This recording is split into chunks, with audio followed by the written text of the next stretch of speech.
Buenos días, jóvenes. Buenos días. Bueno, recuerden que esta semana es el primer quiz, ¿verdad?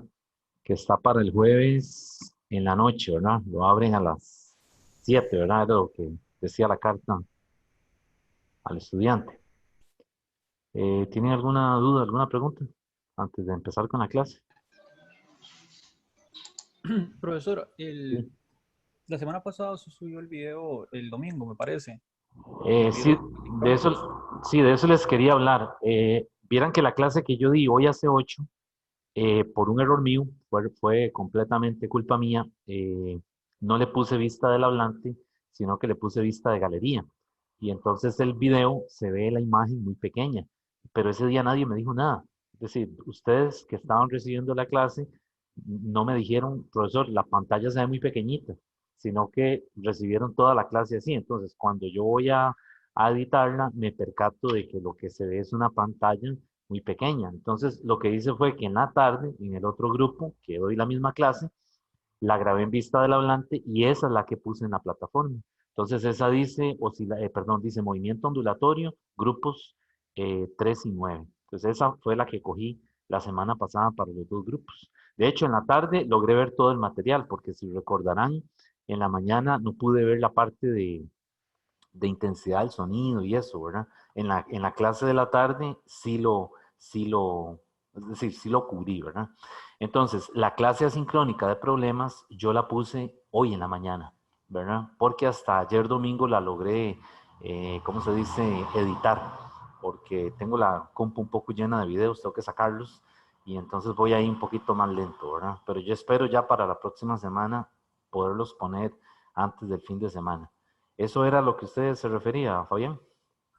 Sí, sí, porque es que había visto un video, pero parecía que era de una clase grabada, pero había materia que no habíamos tocado, que era el final del video, que no, realmente no estaba entendiendo si era la clase grabada de nosotros o no. Sí, la clase que les di con ustedes, desgraciadamente la tuve que eliminar, porque de esa clase no sirve, porque la pantalla quedó muy pequeña y no se aprecia bien lo que se escribe en la pizarra. Entonces, por la semana, es decir, por esta vez vamos a usar la clase de la tarde también para ustedes, ¿verdad? Eh, ok, sí, bueno, eso era lo que les quería decir. Entonces, vamos a, si no hay ninguna otra pregunta, Prof- Profe, yo tengo una. sí, dígame. Es que entonces hoy vamos a hacer cosas con la parte de velocidad del sonido. Es que de ahí yo no sabía que esa era la clase de la tarde en la que usted terminó de ver la Mm, materia, entonces yo no la vi. Yo pensé que Eh, era la misma. sí, no, digamos, yo, bueno, tengo planeado ver el material de hoy, que es la parte de superposición. Y lo que podríamos hacer es que en la clase asincrónica del jueves, yo quedé debiendo problemas de sonido, de la parte ¿cómo se llama? De intensidad del sonido, nivel de intensidad, porque si ven el video de hoy que subí, solo tiene ondas, nada más movimiento ondulatorio, ¿verdad? Entonces, lo que podemos hacer es aclaramos dudas el miércoles, ¿verdad? Y jueves en la clase asincrónica pongo uno o dos problemas de esa parte de nivel de sonido. Pero hoy sí necesito avanzar con el material de superposición. Pero eso tiene que ver con sonido. No, bueno, Ah, ok. sí, lo que pasa es que el tema de ondas coherentes en sonido, ese tema no se va a cubrir, que esa era la otra cosa que les quería comentar ahí, hasta donde entiendo no, ¿verdad? Ahora les digo en el transcurso de la clase. Bueno, entonces, nosotros hoy este tema que vamos a ver hoy es realmente una continuación o una extensión, mejor dicho, del material que se vio la clase pasada, que fue el asunto del movimiento ondulatorio, ¿verdad? Entonces ustedes recordarán que las ondas se pueden describir con esta ecuación. Y de xt es igual a por seno de kx más menos omega t más phi, ¿verdad? Entonces, esa era digamos que una de las soluciones de la ecuación de onda, ¿verdad? Y entonces, este caso particular, cuando se usan funciones trigonométricas, seno, coseno, pues hablamos de una solución sinoidal o sinusoidal. ¿verdad? De una onda viajera. Recuerden que habíamos enfatizado mucho el asunto de la onda viajera, porque la onda viajera tiene que tener esta forma. Y de xt es igual a f de x más menos vt. Eso es una onda viajera. Entonces, deberíamos ser capaces de reconocerla cuando nos den una y de xt. Es decir, poder estar seguros y decir, ok, esa ecuación que está ahí es una onda viajera, porque tiene esta forma, ¿verdad? X más menos b por t, en donde el más le dice que se mueve a la izquierda, el pulso ondulatorio, y el menos lo hace, es cuando el pulso se mueve hacia la derecha. Entonces, este caso particular es una onda viajera, solamente que es un caso más general, digamos, donde se utiliza la función seno o coseno. Entonces, el Serway usa seno aquí, pero otros libros usan coseno. Recuerden que la diferencia simplemente es un desfase de pi medios, ¿verdad? Entre una función y la otra. Ok, entonces nosotros hoy queremos extender esto que ya sabemos de cómo se comporta una onda, un pulso ondulatorio, ¿verdad? Lo queremos extender a un nuevo, digamos, a un nuevo punto de vista que se llama el principio de superposición, que es con lo que comienza el capítulo de esta semana. Entonces, el principio de superposición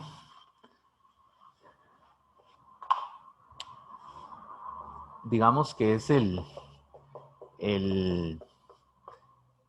la herramienta que vamos a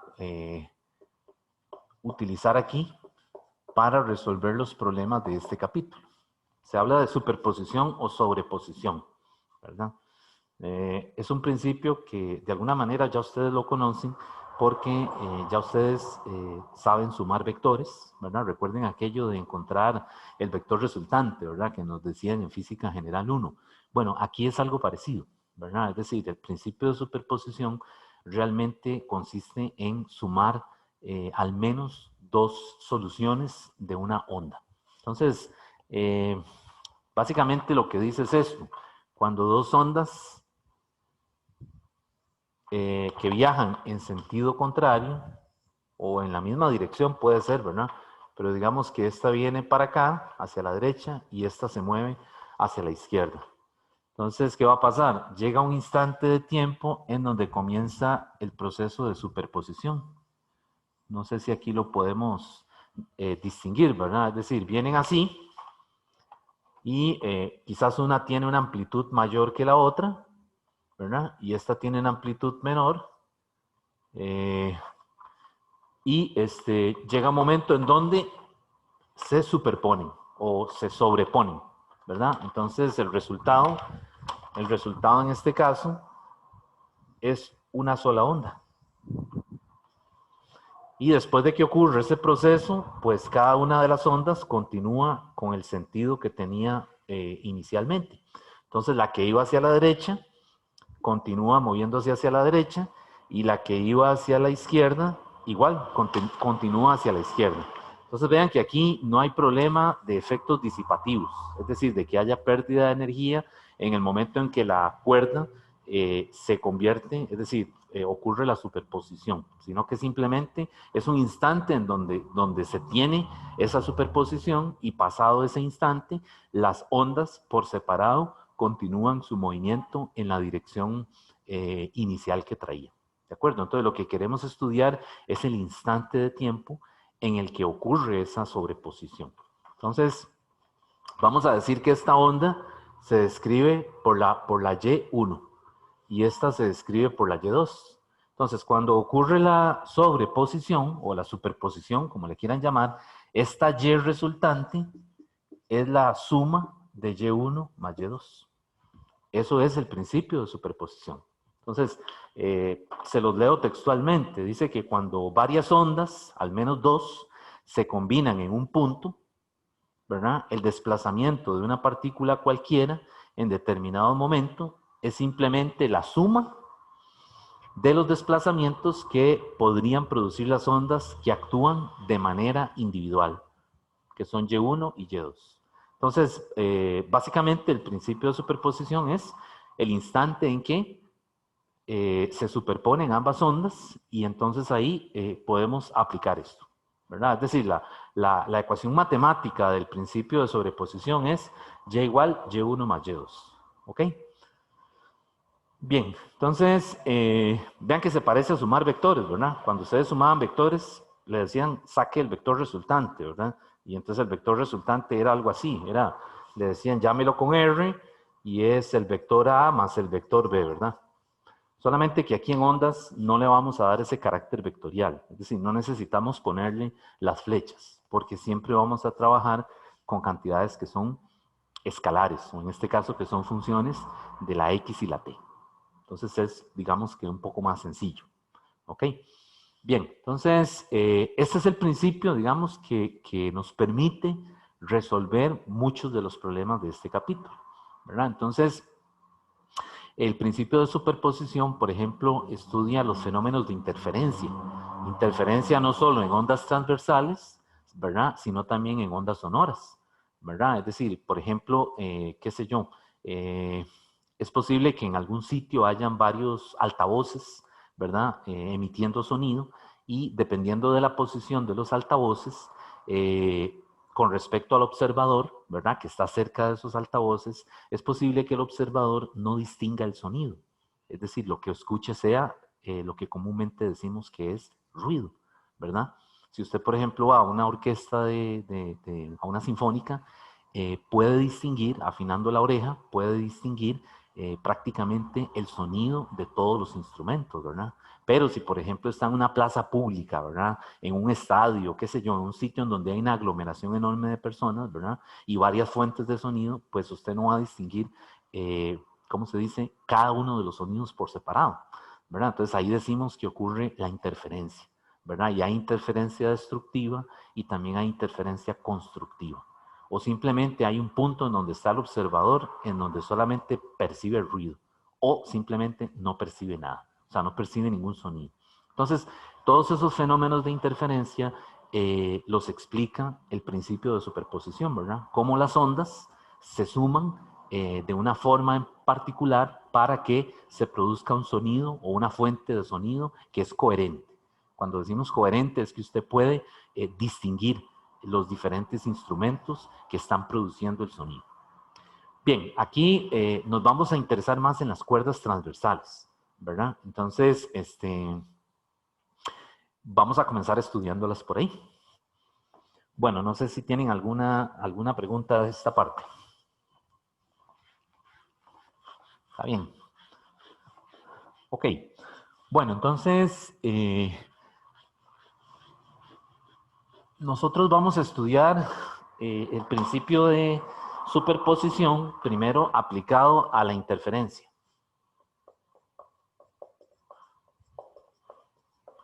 A la interferencia, ¿verdad? Y, como les dije, nos interesa más en cuerdas transversales, ¿verdad? Más que en sonido.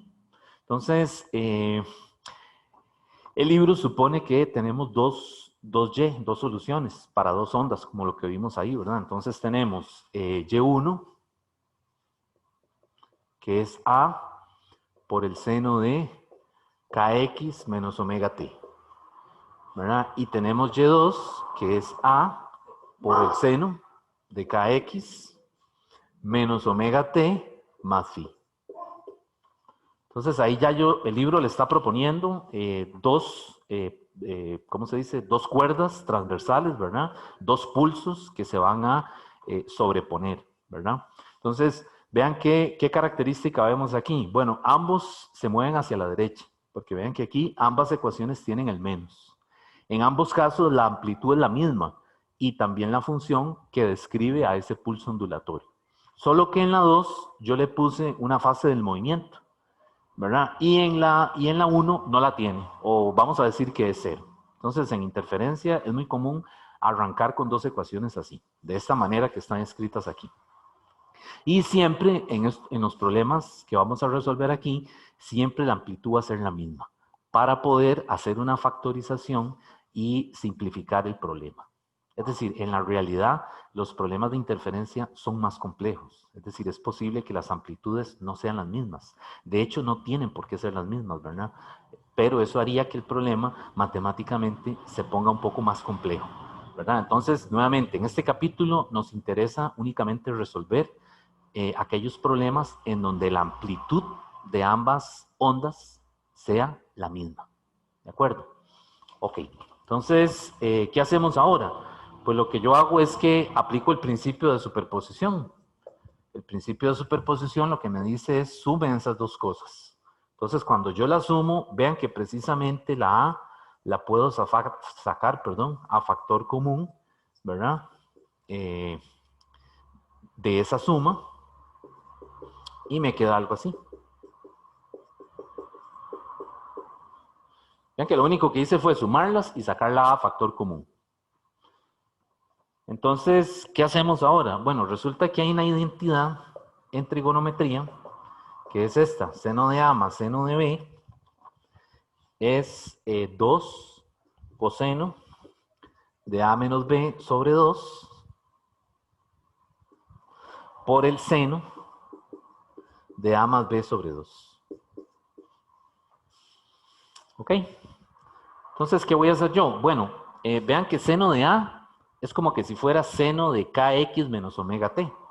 O sea, aquí estoy diciendo que kx menos omega t es el A. Y el seno de B, ¿qué sería? Kx menos omega t más phi. Y entonces lo que voy a hacer es que voy a aplicar esta identidad para obtener la y resultante.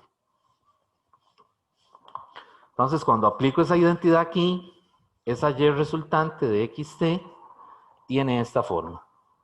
2a coseno de phi medios. Vamos a poner el 2 aquí abajo. Multiplicado por el seno de kx menos omega t más phi medios. Y ahí tengo la y resultante, que sería esta ecuación que ustedes están viendo aquí.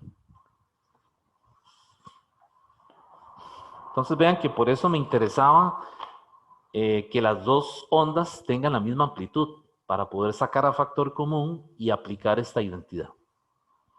Ok, ¿podría ser que esto sea coseno? Sí, podría ser que sea coseno. Entonces, en este caso, hay otra identidad que es coseno de A más coseno de B, que le da una igualdad parecida. Entonces, en esto yo lo que les recomiendo es, el libro trabaja con seno, pero podría ser, ya ha pasado, ¿verdad? Que en algún problema le tiraron la y con coseno. Entonces, es importante que usted también maneje la identidad trigonométrica con coseno, o sea, que la tenga a mano, ¿verdad? Por si tiene que utilizarla a la hora de, perdón, factorizar la onda. Esto que estamos haciendo aquí le llaman factorizar la onda, ¿verdad? Con ayuda del principio de superposición. Ok, entonces, ¿qué vemos ahora en esa ecuación? ¿Qué es lo que nos interesa ahora entender aquí? Que nos quede claro. Bueno, la primera pregunta que hay que hacernos es, después de que se sumaron las dos ondas que son viajeras, ¿el resultado también será una onda viajera? Es la primera pregunta que hay que hacerse, ¿verdad? Dos ondas viajeras, sinusoidales, ¿el resultado es una onda viajera? Respuesta, sí lo es. ¿Cómo lo sé? Porque vean que mantiene la forma x más menos b por t. Entonces, el resultado de la superposición le da en la interferencia una onda que sigue siendo viajera y que tiene ahora el mismo número de onda que las ondas individuales, tiene la misma omega que las ondas individuales y ahora el phi quedó dividido entre dos, es la mitad. O sea que si aquí el phi era, por decir algo, voy a decir un número, 60 grados, ¿verdad? Pi tercios, pues entonces aquí sería 30 grados, pi sextos. ¿De acuerdo? Entonces, eso es lo primero. Sigue siendo una onda viajera. Ahora, ¿qué pasó con la amplitud? La amplitud de las ondas individuales era para cada una A. Ahora, ¿quién es la amplitud de la onda resultado de la superposición? Es todo el término que está delante del seno. Es decir, esta es la amplitud nueva o la amplitud de la onda resultante, como ustedes quieran recordarlo. ¿De acuerdo? Entonces vean que ahora la amplitud no solo es A, sino que es todo este término, 2A por el coseno de phi medios. ¿Dudas de esa parte? Profe, ahí según la ecuación, Sí. ¿cuál sería A y cuál sería B? A sería esto, el primer término, el primer argumento, y B sería el siguiente, todo esto. Ah, ok, ok. Entonces ahí me estoy brincando unos pasos, ¿verdad? Del álgebra, de Sí, sí. cómo uno, pero sí es eso lo que da, ¿verdad? Ok, perfecto, gracias. Bueno, con gusto. Bueno, entonces ya tenemos la solución para la interferencia. Entonces vean otra cosa. Cuando hay interferencia, las ondas se mueven en la misma dirección. Entonces no se les olvide eso. Vean que aquí ambas tienen menos. O sea, ambas se están moviendo hacia la derecha. O bien ambas se están moviendo hacia la izquierda.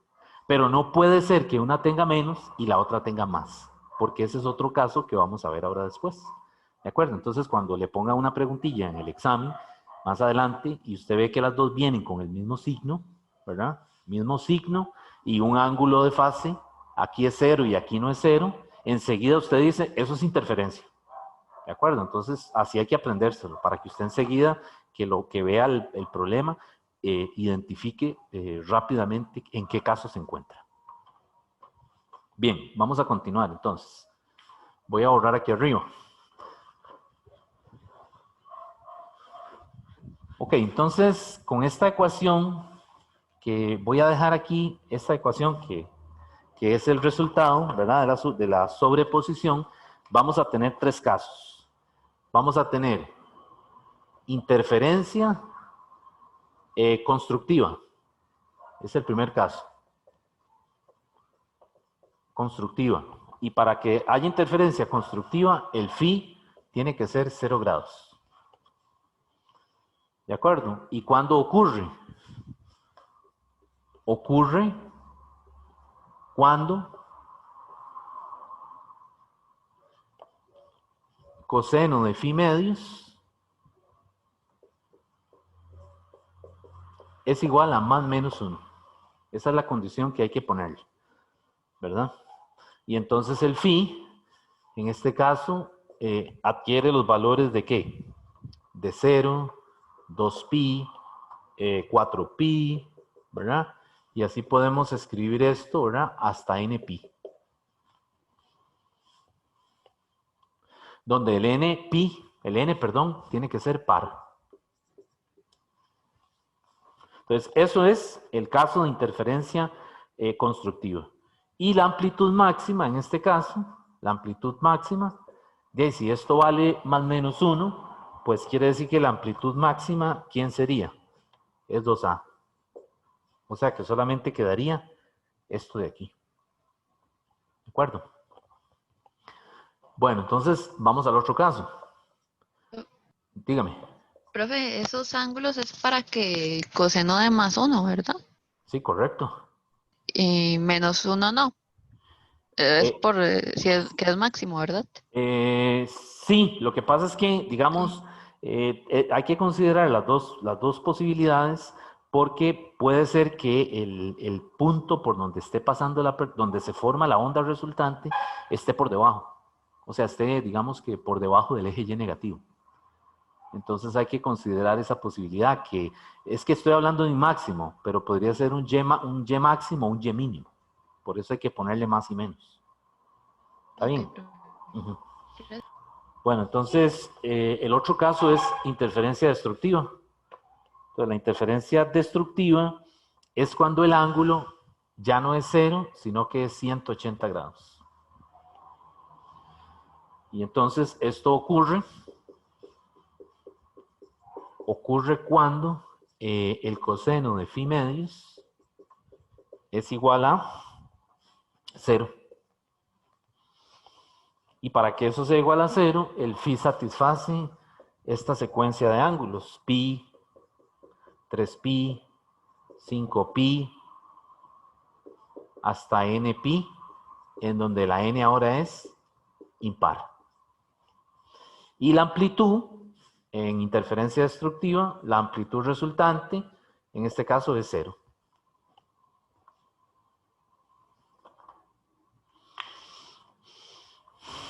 Bueno, entonces ahí tenemos esos dos casos, ¿verdad? Y hay uno intermedio, que es para un ángulo que esté entre 0 y 180, ¿verdad? No tiene un nombre particular, o sea, yo digo que es un caso intermedio en donde el ángulo es mayor que 0 y menor que npi.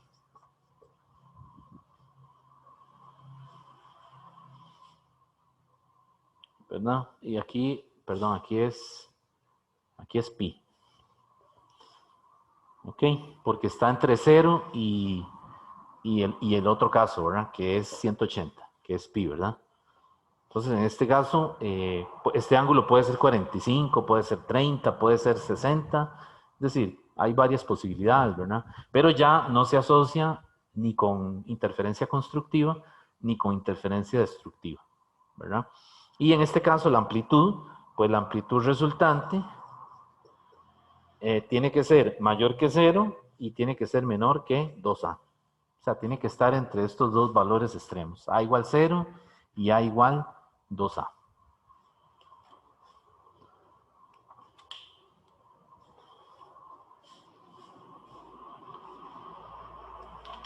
Profe, ¿por qué ese nombre? ¿Qué tiene que ver? ¿Cuál nombre? El de constructivo y destructivo. Es porque esto lo asocian a lo que les decía, a las fuentes coherentes de sonido, que en este capítulo quería aprovechar para decirles, eso está en la página, hacen un ejemplo de eso en la página 455 de la 10ª edición. No sé en la 9ª dónde está, pero digamos, en la página 455, 456, ¿verdad? Hace un ejemplo de fuentes coherentes de sonido. Es decir, esta denominación de constructiva y destructiva más se refiere a fuentes de sonido, ¿verdad? Entonces, aunque esto también se aplica en ondas transversales, ¿verdad? En cuerdas, pero ahí le dan un ejemplo en el libro, en esa página en particular, donde se lo hacen para un par de altavoces. Es decir, dos altavoces que están prendidos, o sea, están sonando, ¿verdad? Están emitiendo un sonido, ambos simultáneamente, y hay un observador que está delante de los altavoces, como que si uno estuviera en una plaza, ¿verdad? O en una feria, ¿verdad? En que llega y usted ve los altavoces o alguien con un micrófono hablando, ¿verdad? Entonces, o dos personas que estén hablando con micrófono. Entonces, puede ser un enredo, ¿no? Usted no le entiende nada, ni lo que dice uno ni lo que dice el otro, porque es posible que las ondas interfieren y lo que llega al espectador o al observador, ¿verdad? Lo que le llega es ruido, ¿verdad? Entonces, por eso es que tienen este tipo de, esos nombres, ¿verdad? Porque se refieren más que todo al tratamiento de fuentes coherentes de sonido, ¿verdad? Bueno, entonces,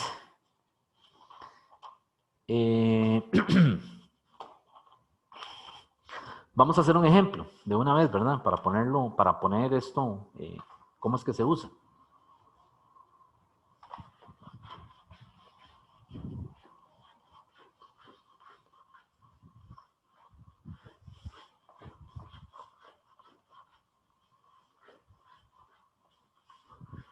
Este problema que voy a hacer es un problema del Serway, pero es un Serway viejo, ¿verdad? Es la 4ª edición. Por si alguno debe estar tal vez está en la 10ª edición. Es el problema 18.1 de la 4ª edición de Serway. Entonces, el problema le dice que hay dos ondas armónicas que se describen por medio de las siguientes ecuaciones. Y1 es igual a 5 metros seno de pi 4x menos 1200t. Y la otra ecuación es Y2 es igual a 5 metros, ¿verdad? Seno de pi 4x menos 1200t menos 0.25. Entonces dice que X, Y1 y Y2 están en metros. O sea, las X están en metros y las Y están en metros, ¿verdad? Y el tiempo está en segundos. Entonces la parte A del problema le dice que cuál es la amplitud. ¿Cuál es la amplitud de la onda resultante? ¿Cuál es la amplitud de la onda resultante? Es decir, cuando se aplica el principio de superposición. ¿Ok? Entonces, bueno, lo primero aquí es que tal y como las dan así, tenemos que meter el pi, ¿verdad? Pero el pi se lo vamos a meter únicamente a estos términos, al 4 y al 1200, ¿verdad? De tal manera de que yo lo puedo escribir así. Y1 es igual a 5, voy a quitarle las unidades, seno de 4πx menos 1200 pi-t. Y Y2 sería 5 seno de 4πx menos 1200 pi-t. Y al ángulo no lo multipliquen. No lo multipliquen. Es decir, no meta el pi ahí. Entonces, claro, aquí nos damos cuenta que esto es la amplitud. El 4pi es el número de onda. Y el 1200 pi es el omega, ¿verdad? La frecuencia angular. Entonces, cuando a mí me dicen que encuentre la amplitud de la onda resultante, pues lo que le está diciendo es que haga la suma. Y igual Y1 más Y2. ¿Verdad? Profe, Dígame. ¿y por qué no se multiplica? Es que no se multiplica porque, vamos a ver, ¿cómo se lo digo? Todo el Y en argumento el es... paréntesis no está. Sí, el Digamos. paréntesis lo quité. Déjeme ver por qué. Sí, o sea, aquí me falta... No, aquí sí está bien. O sea, es que todo el argumento está en radianes. ¿De acuerdo? Entonces, este pi realmente yo lo necesito en el número, en lo que va a ser el número de onda y lo que va a ser el omega. Porque recuerden que el K está relacionado con esta fórmula, ¿verdad? 2pi entre lambda. Y el omega es 2pi por f. Entonces, vean que hay un factor pi asociado a cada una de esas cantidades, ¿verdad? En cambio, ¿cómo se dice? El ángulo de fase, la fase del movimiento, no necesariamente es un término que esté escrito en términos de pi. Es decir, podría ser que esté escrito, pero es un número cualquiera, ¿verdad? Entonces, no se va a poner ahí. Sí, sí, profe, es que digamos ahí no aparece el paréntesis como para que uno sepa que no hay que multiplicar. Eso sí. Sí, porque ese paréntesis debería estar afuera, ¿verdad? Usted dice aquí arriba. Ah, bueno, es que no lo puse. Sí. Es que digamos, aquí faltan paréntesis. Eso es lo que usted dice. Bueno, sí, pero digamos antes del ángulo para saber que no hay que multiplicar. Ah, ya.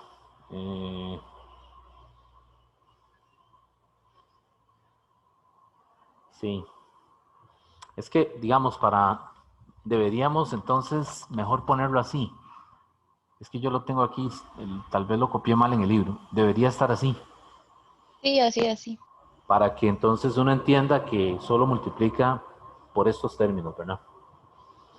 Bueno, y entonces, aplicando el principio es 2a coseno de phi medios,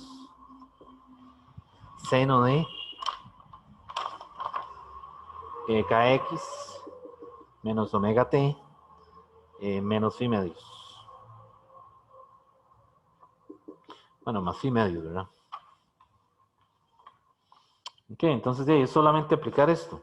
La y de xt, ¿qué sería esto? 2 por el a, que sería 2 por 5, por el coseno de 0.25 sobre 2, seno de 4pi x menos 1200 pi t menos 0.25 sobre 2. Aquí se le pone aquí aplica, qué sé yo, un producto de signo, ¿verdad? Más por menos, ¿verdad? Porque aquí realmente es un menos lo que he puesto ahí.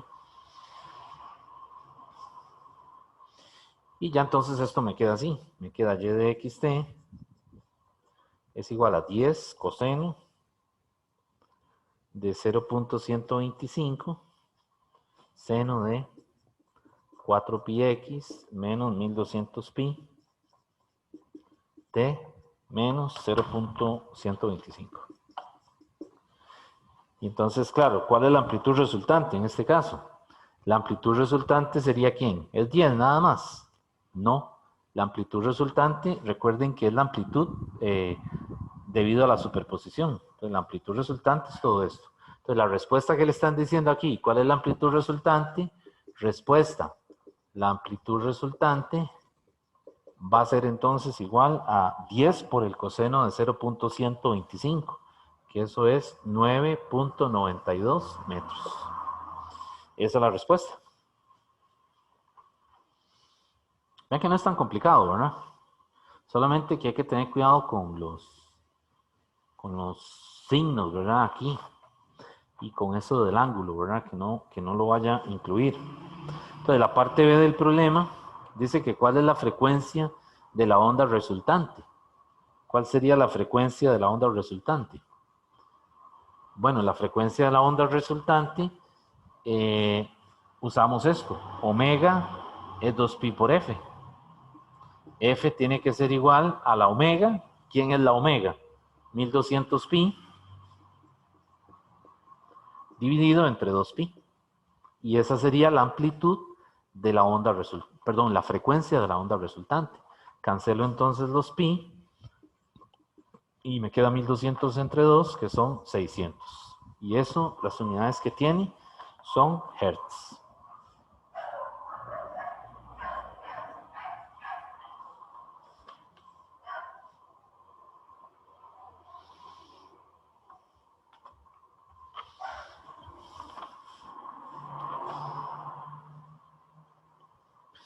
Bueno, entonces, este es un problema de aplicación de este material. Hay varios tipos de problemas, ¿verdad?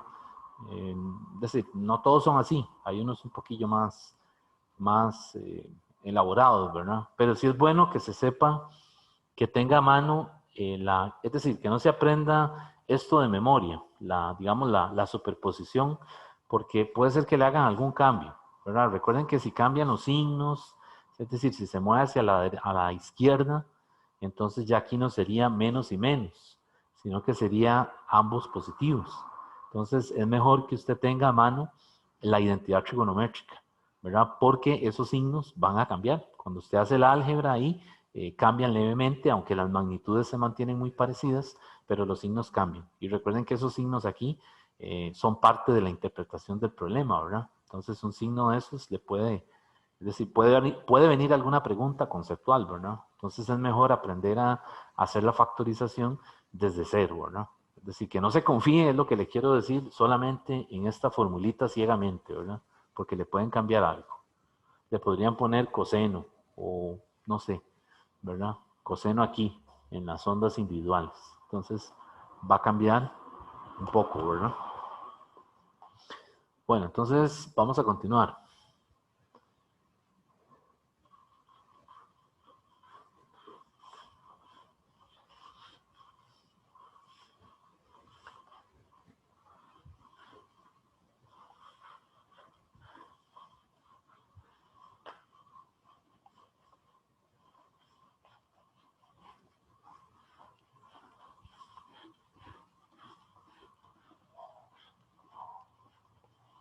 Bueno, el otro caso que vamos a estudiar ahora, digamos que es como la segunda aplicación del principio de sobreposición.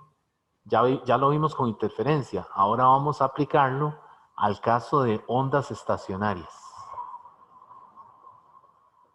Ondas estacionarias. Entonces, ¿cómo se genera o cómo se produce una onda estacionaria? Bueno, una forma de hacerlo es aplicando el principio de sobreposición a dos ondas viajeras que van en sentido contrario. Es decir, que una va con signo positivo y la otra con signo negativo. Entonces, por eso aquí hay que distinguir cuando uno ve estas ecuaciones en una pregunta de examen, si ambas tienen el mismo signo, ¿verdad? Entre el kx y el omega t, porque entonces si tienen el mismo signo, se refiere a un caso de interferencia.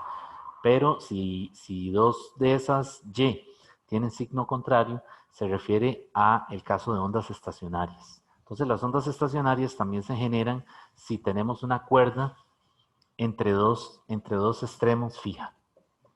O sea, digamos que tenemos como dos paredes, ¿verdad? Hay un experimento de esto ahí en física, en el laboratorio de física 2, que se tiene una cuerda tensa, ¿verdad? Y esa cuerda la hacen pasar por una polea. Es decir, aquí hay una polea y tienen una masa colgando aquí. Pero digamos que esto es una cuerda que está sometida a una tensión con un valor ya conocido. O sea, la cuerda está tensa, ¿verdad? Puede ser un hilo, puede ser una cuerda, ¿verdad? Que esté tensa entre dos extremos. Y de un lado de esa cuerda hay un mecanismo de vibración. O sea, hay un vibrador, ¿verdad? Que estimula o que produce un pulso en este extremo de la cuerda. Y entonces lo que vamos a ver es que se comienzan a formar unos patrones de esta manera. Por ejemplo, voy a hacer uno para acá y otro así. Y otro abajo y otro aquí por arriba.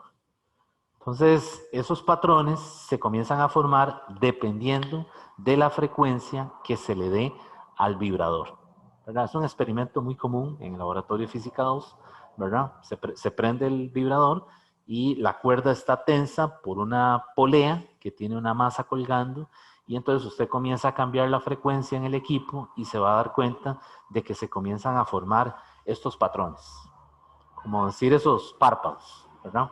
Entonces, ¿qué pasa? Que en este caso, la cuerda realmente, vean que la onda no es una onda viajera, porque realmente la cuerda, el pulso como tal no se está trasladando, sino que lo que está haciendo es, cualquier punto de esa cuerda, lo que está haciendo es un movimiento oscilatorio con un más. Es decir, cualquier punto en esa cuerda, simplemente lo que está haciendo es un movimiento armónico simple. Y por eso no es una onda viajera. Y ya lo vamos a demostrar.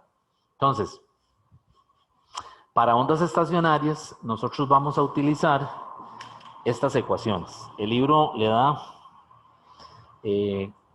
parte del hecho de que Y1 va a ser A por el seno de KX menos omega t. Y Y2 va a ser A multiplicado por el seno de KX más omega t. Y en este caso no hay una constante de fase, o sea, no hay una fase del movimiento, sino que en ondas estacionarias, convenientemente, por simplicidad, suponemos que ambas fases del movimiento van a ser cero. Entonces siempre va a tener esta forma. Entonces vean que es fácil distinguir, ¿verdad? Cuando le ponga un problema de estos, en qué caso estamos, ¿verdad? Si es interferencia o si se trata de ondas estacionarias. ¿De acuerdo? Entonces, nuevamente, aquí necesitamos aplicar otra vez el principio de superposición. Sí, yo lo que quiero ahora es encontrar la y. Y ahora la y, vuelvo y factorizo la a, y me va a quedar seno de kx menos omega t más seno de kx más omega t. Lo único que hice ahí fue que factoricé la a.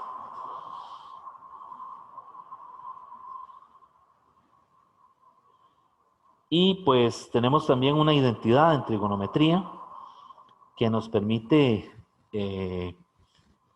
expresar esto de una forma más sencilla, ¿verdad? Vean que hay unas identidades por ahí en trigonometría, seno de A más menos B, ¿verdad? Que creo que esta era seno de A por cos de B, y aquí el signo creo que era menos más sen de B por cos de A. Realmente los signos aquí no estoy seguro. Si se invierten. Alguien me lo podría corroborar. Y cos de A más menos B es cos sen, sen, ¿verdad? Entonces la idea es que pues vamos a utilizar esta identidad con el signo apropiado, ¿verdad? Entonces ahora la A va a ser el KX y la B va a ser ¿quién? El omega T.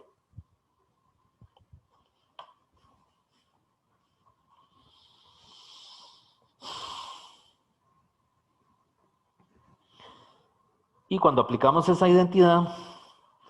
Profe, con seno no se invierte, es con coseno. Ok, gracias. Aquí es más menos. Y aquí es menos más. Y aquí es cos de A, cos de B, sen de A, sen de B. Así, ¿verdad? Entonces, bueno, la que necesitamos es esta por ahora. Porque la forma que escogimos, que usa el libro, es seno. Nuevamente, podría ser que sea coseno, ¿verdad? Entonces, no se pegue a una sola fórmula, sino que también tenga presente que aquí le podrían dar coseno, ¿verdad? Entonces, aquí tendría que usar esta identidad, ¿verdad? Para hacer la factorización. Pero bueno, el libro trabaja con esto, con el caso de seno. Y cuando aplicamos eso, ¿verdad? Cuando hacemos que A sea KX y que B sea omega T en ambas expresiones, ¿verdad? Una con menos y una con más, me voy a brincar un poquito el álgebra y vamos a llegar a este resultado.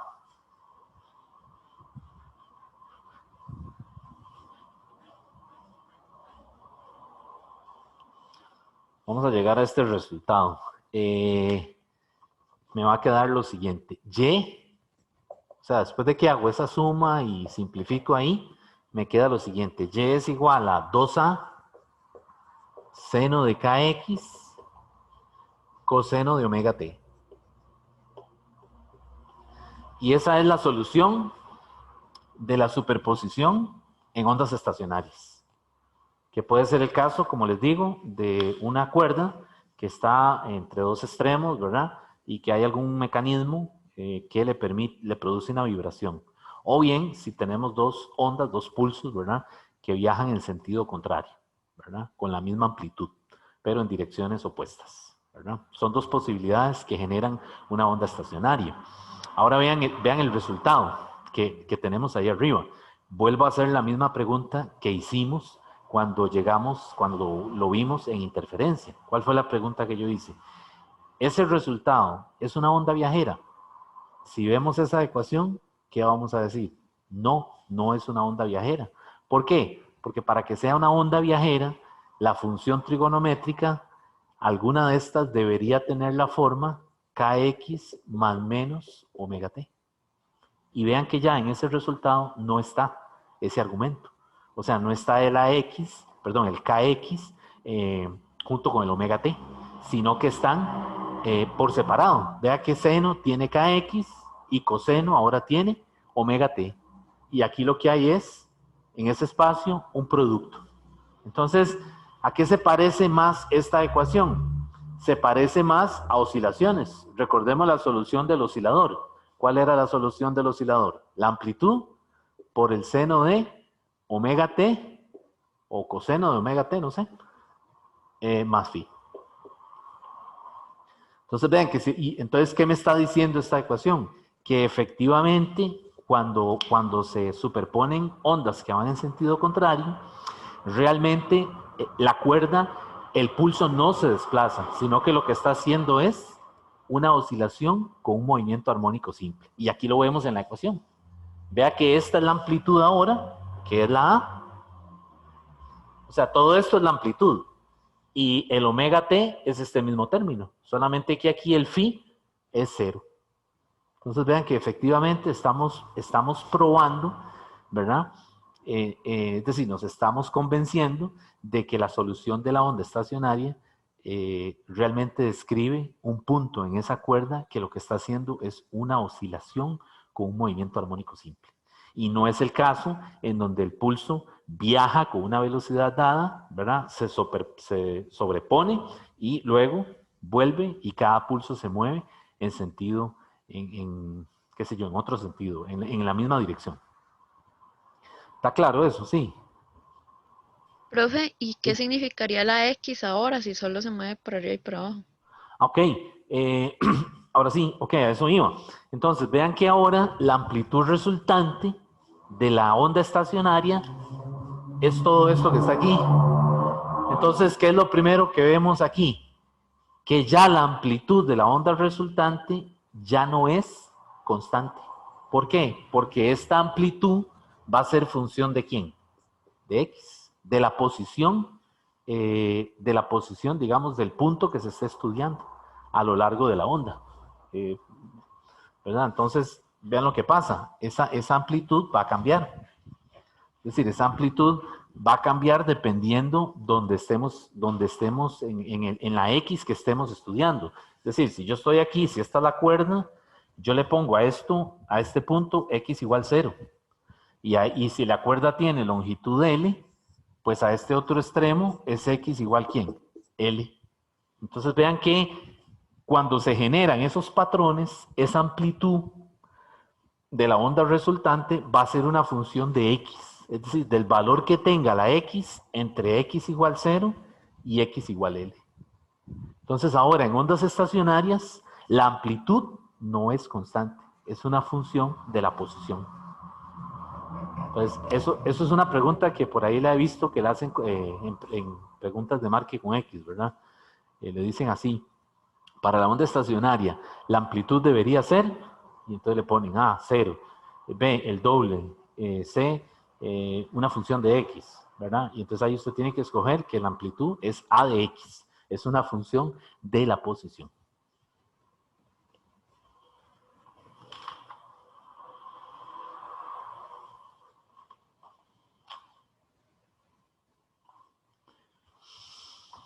¿Ok? Bueno, entonces les decía que cuando esa cuerda está tensa y hay un mecanismo que la pone a oscilar, ¿verdad? Se generan esos patrones. Esos patrones, voy a volver a dibujar, podrían ser dos, digamos así.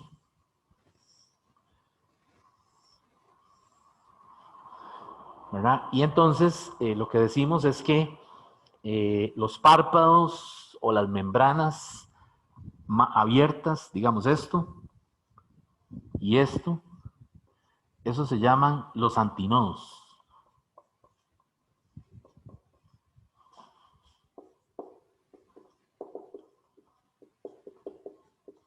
Los antinodos, que son como los vientres, les dicen también, ¿verdad? Como que tienen forma como de ojos, como de párpados. Esos son los antinodos. Y son los valores en X. Recuerden que esto está de X igual 0 a X igual L. Son los valores en X donde la amplitud que tiene. ¿Qué característica tiene? ¿Es mínima, es 0 o es máxima? Es máximo. Es máxima, claro. Usted se imagina el ojito abierto, entonces aquí la amplitud es máxima. Esa es una característica de los antinodos. Y hay otros puntos en la cuerda que se llaman los nodos. Los nodos, ¿dónde hay un nodo? Hay un nodo aquí, en esta pega.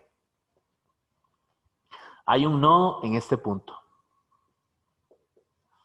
Y hay un nodo en este punto.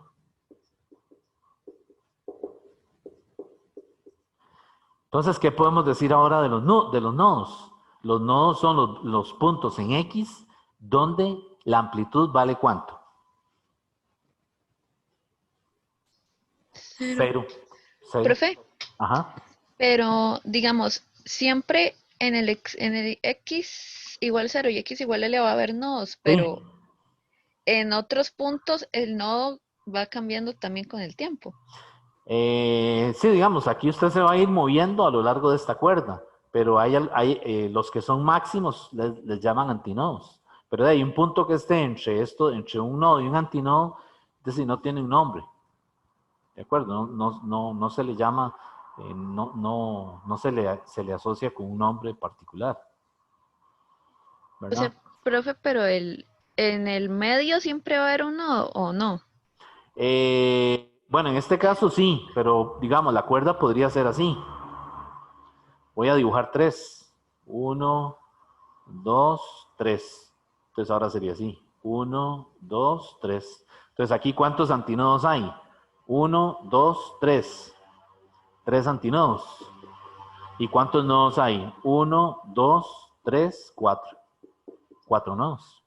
Ok, profe. Entonces podrían haber, ya no habrían, aquí hay 2 membranas o 2 vientres, aquí hay 3, podrían haber 4, podrían haber 5. ¿Cómo van cambiando eso que uno va viendo? Pues con la frecuencia que usted le va dando al mecanismo que está produciendo la vibración. Entonces en el laboratorio, poner 2 o poner 3 es fácil, ¿verdad? Nada más con la perilla darle ahí al aparato y usted comienza a verlo, donde se forman los 3 párpados, ¿verdad? La cuerda lo que está haciendo es una oscilación, un movimiento armónico simple, y usted ve digamos, los párpados donde se forman. Ahora, si usted quiere ya poner 4 o 5, ya la cosa se complica. Ya tiene uno que afinar un poquito más el pulso, ¿verdad? Por decirlo de alguna manera, a la hora de darle vuelta a la perilla, porque ya no es tan fácil localizar esos 4 o esos 5 vientres, ¿verdad? Entonces, la razón por la que aparecen o se van formando es porque usted está cambiando la frecuencia en el equipo que produce la vibración, ¿verdad? Entonces, vean una cosa, vean lo que estamos haciendo aquí. Aquí estamos de alguna manera cuantizando la cuerda. Ven, la cuerda, es decir, sin someterse a ninguna vibración, es una cuerda que tiene una longitud dada, ¿de acuerdo? Pero cuando usted comienza a cambiar la frecuencia en el equipo, va a hacer que esa cuerda comience a formarse esos patrones de 2, de 3, de 4 vientres. Entonces lo que estamos haciendo es cuantizando la cuerda, ¿verdad? Entonces eso tiene implicaciones muy importantes en física y en química, porque es la idea, o es una de las bases, digamos, para estudiar, por ejemplo, los sistemas atómicos, ¿verdad? Ya ustedes estudiaron el átomo de Bohr en química y recordarán que él lo que hizo fue que cuantizó las órbitas, ¿verdad? Se imaginó un átomo como que si fuera circular y un electrón dándole vuelta ahí, ¿verdad? Entonces lo que hizo, cogió esta idea de las ondas. Es decir, se imaginó la cuerda, pero en lugar de aplicárselo a una cuerda, se lo aplicó a las órbitas del átomo de hidrógeno, y funcionó, ¿verdad? Entonces el modelo de Bohr, buena parte del modelo fue construido o fue diseñado utilizando el concepto de las ondas mecánicas y el principio de superposición. Bueno, entonces, estos son ondas, entonces para terminar la idea, ¿verdad? Los antinodos son las posiciones donde la amplitud es máxima y los nodos son las posiciones donde la amplitud es cero. Entonces, esas posiciones se pueden calcular, ¿verdad? Se pueden calcular a partir de la onda estacionaria. Entonces, por ejemplo, los antinodos, para los antinodos ponemos la condición de que el seno de kx sea más menos 1. ¿Por qué queremos que sea más menos 1? Porque queremos que la amplitud sea máxima, ¿verdad? Entonces puede ser por encima o por debajo. Y de ahí, entonces, ¿qué pasa con kx? El argumento kx, pues tiene que responder a esto. A pi medios sería el primer valor, el siguiente sería 3 pi medios, el siguiente sería 5 pi medios, y así, ¿verdad? De tal manera de que, si yo despejo la x, y recuerden que k es 2 pi entre lambda, si yo despejo la x de los antinodos, me va a quedar algo así. N más 1 medio multiplicado por lambda medios. Y esta fórmula funciona para n igual a 0, 1, 2, así, ¿verdad? O también la podemos escribir así.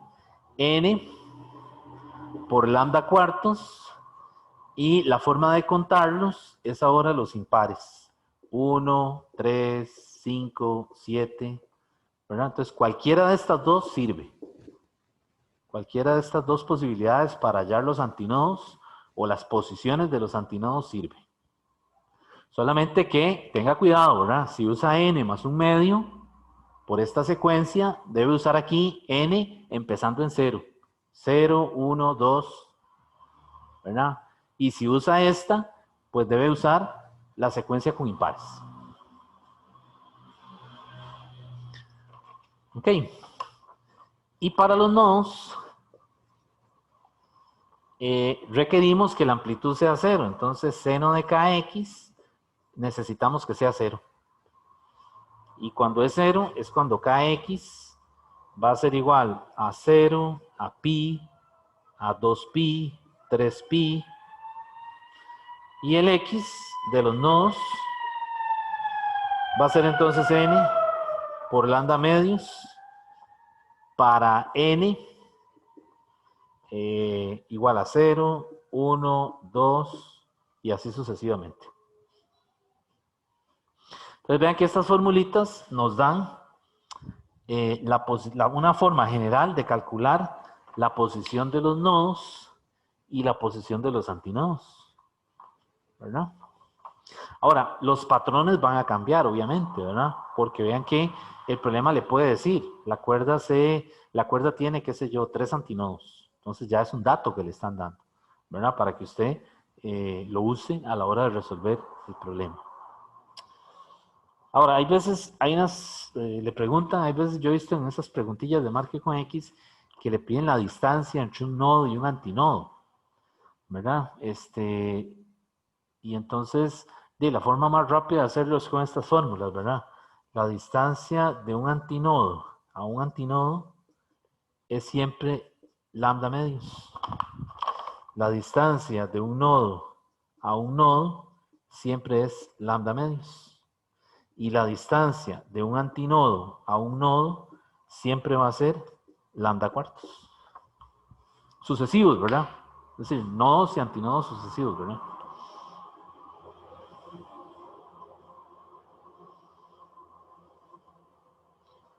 Ok.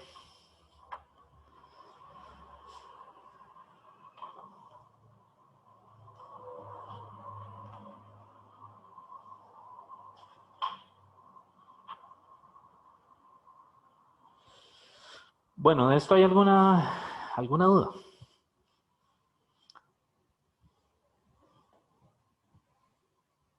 ¿Está bien? Bien, profe. Ok, entonces vamos a continuar, entonces.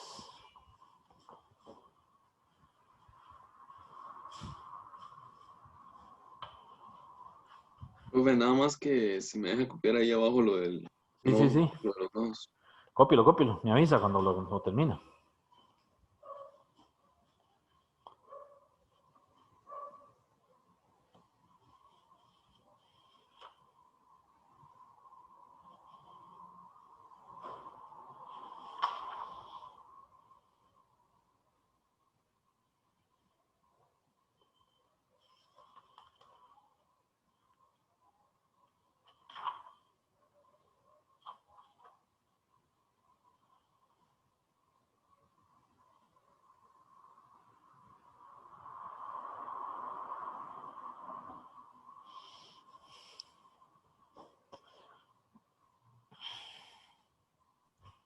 Listo, profe. Listo, bueno, ok. Bueno, vamos a seguir entonces. Voy a pasar a la sección ondas bajo condiciones de frontera, que es el mismo problema que estamos resolviendo de la cuerda. O sea, lo mismo está relacionado con las ondas estacionarias, ¿verdad? Entonces, ahora para terminar de complementar esto que tenemos aquí, ¿verdad? Que vimos de cómo calcular la posición de un nodo, la posición de los antinodos, ¿verdad? En las ondas estacionarias, necesitamos algún modo ¿cómo se dice? Algún mecanismo para contarlos. Entonces, ahí es donde viene la sección 17.4, que son ondas bajo condiciones de frontera. Y ahí hay un concepto que son los modos normales. Que los modos normales, digamos que es la n minúscula que yo estoy poniendo en esas fórmulas ahí atrás.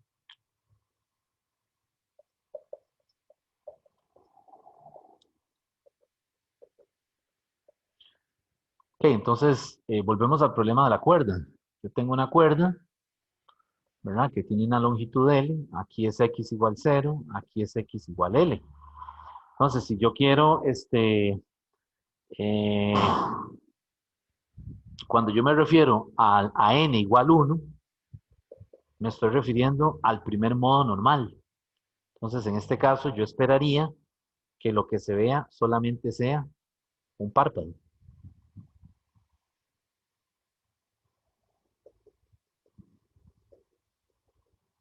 Entonces, ese modo normal, n igual a 1, pues tiene un nodo de este lado, tiene un antinodo y tiene un nodo de este lado, ¿verdad?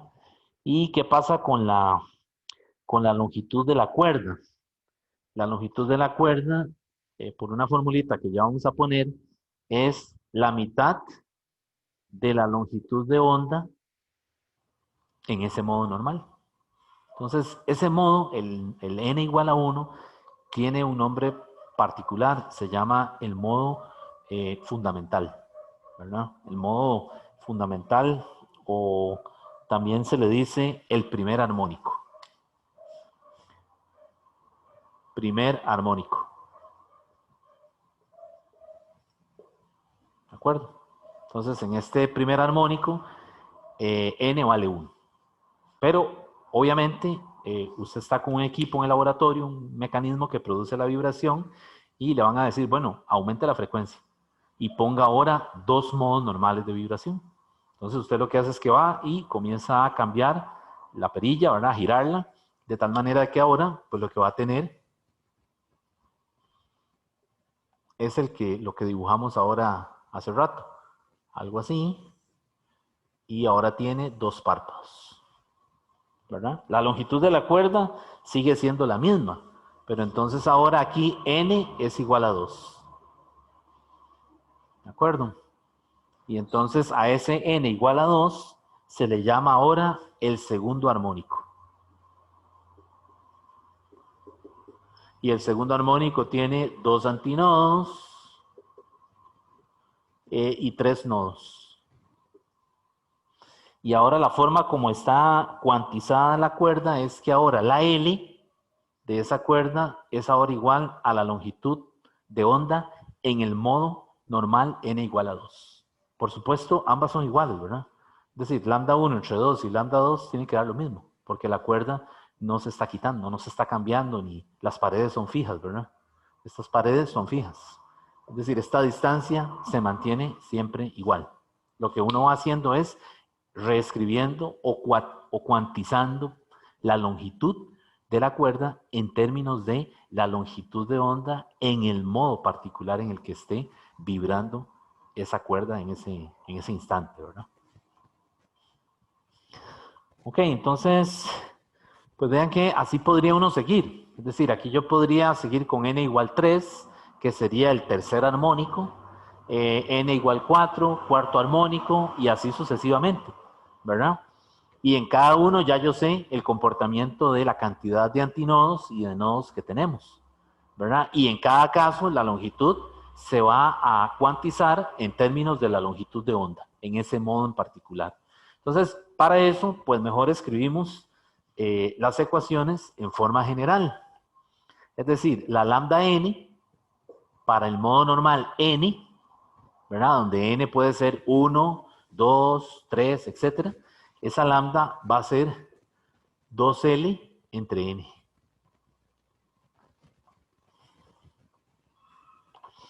¿Ok?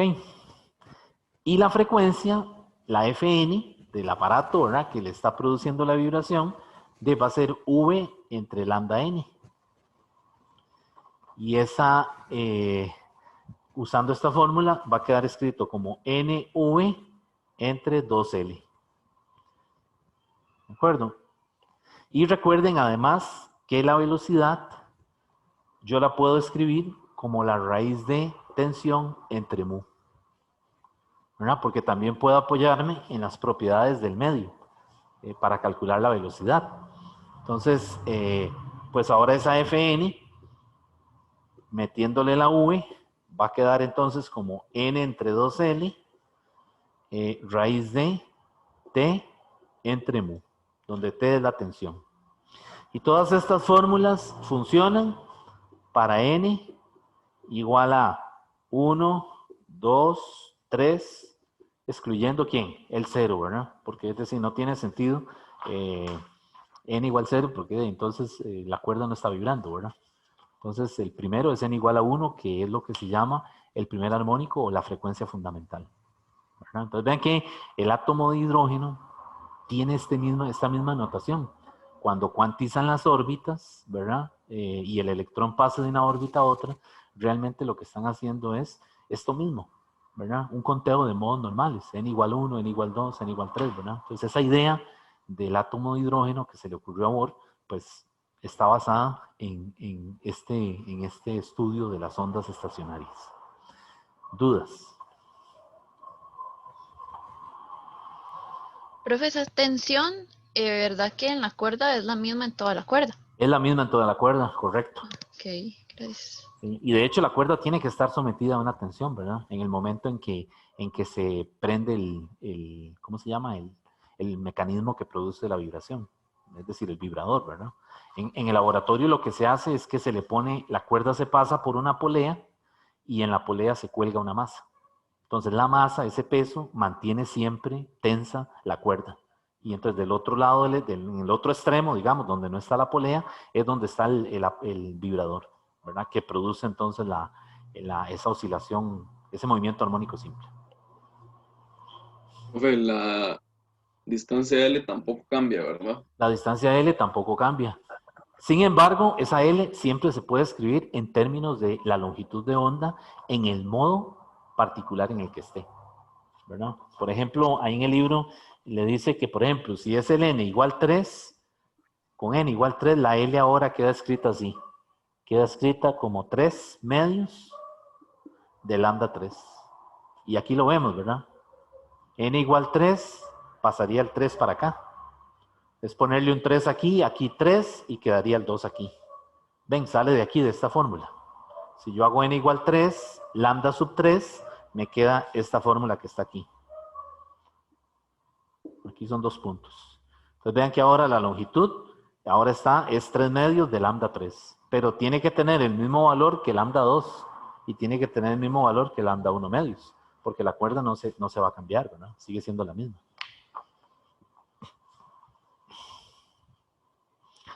Ok, entonces, bueno, resulta que esto de los modos normales tiene muchas aplicaciones, por ejemplo, en la parte de, bueno, hoy en día en todo lo que tiene que ver con la tecnología digital, con los instrumentos que se usan para afinar, ¿verdad? Ya hoy en día el equipo que se usa para afinar un instrumento, ¿verdad? Ya es digital, ¿verdad? Es decir, ya está conectado a un software, ¿verdad? Hace muchos años, los que afinaban instrumentos lo hacían a base del oído, ¿verdad? Entonces, esa gente eran expertos, ¿verdad? Porque podían distinguir de un modo al otro, ¿verdad? Por ejemplo, los que afinan guitarras, que usan solamente el oído, esa gente son, ¿verdad? Son buenísimos, ¿verdad? Porque es una pericia que la desarrollaron ellos mismos. Es decir, a base de escuchar y escuchar, ¿verdad? Y escuchar, lograban afinarle a usted una guitarra, ¿verdad? Hoy en día no, hoy en día hay un aparato, ¿verdad? Hay un diapasón y hay un aparato que tiene un sensor y usted le va tocando las cuerdas y el aparato le va diciendo cómo va afinando, ¿verdad? Es decir, no hay que saber, no hay que poner el oído a trabajar, es lo que quiero decir, ¿verdad? Pero entonces esto tiene muchas aplicaciones en la parte digital, ¿verdad? De todo lo que tiene que ver con instrumentos, ¿verdad? Bueno, entonces esas frecuencias, esa FN, se llaman los armónicos. Eso se llaman, le dicen los armónicos. Y hay una secuencia, ¿verdad? Que son, le llaman la serie armónica. F1, F2, F3, ¿verdad? Esto se llama la serie armónica. Y esa serie, pues obviamente converge, ¿verdad? Es decir, porque si no, no tendría sentido para un problema físico, ¿verdad? Y pues se llama la serie armónica, en donde F1 es la frecuencia fundamental, el segundo armónico, el tercer armónico, etcétera, ¿verdad? Entonces vean que cada una de estas frecuencias yo la puedo escribir en términos de F1, porque recuerden que estamos cuantizando, ¿verdad? Entonces yo también puedo escribir esto así. Esto es F1 y el siguiente sería 2F1 y el siguiente sería 3F1 y así sucesivamente. Entonces cuando lo vemos así, nos damos cuenta que este es el segundo armónico. Ya sabemos que ese es el segundo armónico. Pero también, escrito así, le dicen el primer sobretono. Entonces, 3F1 sería, ¿quién sería? El tercer armónico. ¿Verdad? Pero como lo estamos cuantizando en términos de F1, pues ahora a 3F1 le llaman el segundo sobretono. Y así sucesivamente. Entonces, tengan cuidado, porque las preguntas en exámenes siempre lo agarran a uno por ahí, ¿verdad? Le dicen, en el segundo sobretono, y resulta que el segundo sobretono es ¿quién? N igual 3, no N igual 2, ¿verdad? Entonces, si usted no tiene cuidado con ese detalle que le dijo el libro, en un reglón que está ahí escondido a propósito para que usted no lo vea, de ahí se equivocó y usó la N que no era. Y eso es muy común aquí, ¿verdad? Entonces, maneje esa anotación cuando estudie en el libro, la diferencia entre los armónicos, o más bien, perdón, la equivalencia entre los armónicos y los sobretonos, ¿verdad? Entonces, el primer sobretono es N igual 2, no es N igual 1, ¿de acuerdo? Para que no vayan a equivocarse, más que ahora son preguntas de marque con X, ¿verdad? Y es posible que vengan a pregunta con eso, ¿verdad? ¿Está bien? Bueno. Bien, profe. Bueno, entonces, hay otro fenómeno que aparece por ahí, que es muy común en esto de ondas estacionarias, que es el fenómeno de la resonancia. Entonces, en la resonancia, las ondas estacionarias tienen un conjunto de frecuencias naturales dadas por esta ecuación. Es decir, vamos a ver cómo lo explico. Es decir, cuando un sistema entra en resonancia, es porque las frecuencias, tanto de la cuerda o del sistema que está produciendo el sonido, ambas frecuencias son iguales. A eso se refiere cuando hablamos de resonancia. Entonces, en mecánica, ustedes han visto, me imagino, tal vez el fenómeno de la resonancia. Les comento rápidamente. Por ejemplo, hay veces un carro echó para atrás y se metió en una cuneta. Entonces, de esas cunetas, ¿verdad? Que tienen una forma ovalada y resulta que tratar de sacarlo de ahí no es tan fácil, ¿verdad? O no solo en una cuneta, sino en una zanja, digamos, en una zanja cuesta mucho. Entonces, ¿qué hace la gente para sacar un carro así? No sé si lo han visto, sobre todo en camiones donde hay carreteras muy llenas de barro, lodo. El camión se fue para atrás, quedó metido como en un hueco, ¿verdad? ¿Qué hacen? No lo empujan desde cero, sino que lo que el chofer hace es que lo trata de acelerar un poco y luego lo suelta. Y entonces, ¿qué hace el carro? Se va para atrás. No sé si han tenido la oportunidad de ver eso. Y los que están atrás ayudándole a sacar el carro, ¿qué hacen? Enseguida que el carro echa para atrás, ellos están listos para volver a empujar. ¿De acuerdo? Entonces comienzan a hacer un fenómeno de vaivén, ¿verdad? Y hay un instante dado en que ambas frecuencias coinciden. La frecuencia, digamos, de los que están aplicando la fuerza con la frecuencia, digamos, del motor del carro. Entonces comienzan a hacerle ese mecanismo, ese va y viene, y en una lo logran sacar. Cuando lo sacan, eso es un ejemplo de que el sistema, las frecuencias, o sea, se dio la resonancia, ¿verdad? Es decir, es una igualdad de frecuencias. Y eso se puede hacer con diversos sistemas en el laboratorio, ¿verdad? ¿Dónde es muy común esto?